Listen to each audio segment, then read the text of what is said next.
আজ আমি শেখাবো আপনাদের কালো চিকেন।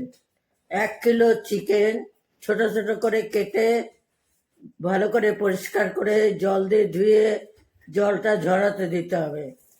তার সঙ্গে 500 পেঁয়াজ কুচি কুচি করে কাটতে হবে।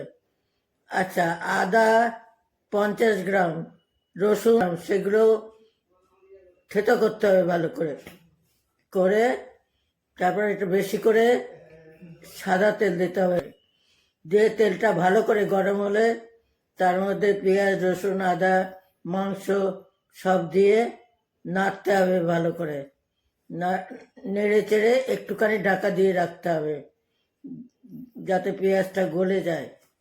যখন চিকেনটা ভাজা ভাজা হয়ে যাবে, তেলের থেকে ছেড়ে ছেড়ে আসবে, তখন 1 চিপি সোয়া সস ওতে দেবেন। গ্যাসটাকে সিম করে দেবেন, দিয়ে মাংসটাকে একটু নাড়াচাড়া করবেন, করে গ্যাস নিভিয়ে দেবেন। দিয়ে 1 মুঠা টাটকা লঙ্কা, কাঁচা লঙ্কা ওই মাংসগুলো ফাঁকা ফাঁকা করে তার মধ্যে দিয়ে মাংস উল্টে দিয়ে চাপা দিয়ে রাখবেন। আচ্ছা, এটা কখন খুলবেন চাপা?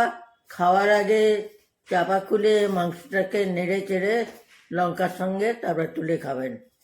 খেয়ে কিন্তু জানাবেন কেমন কেমন হয়েছে, আর কেমন আমার কথাটা শুনে আপনাদের কেমন লাগলো, আর মাংসটা খেতে কেমন হয়েছে সেটা আমাকে বলবেন একবার, কেমন?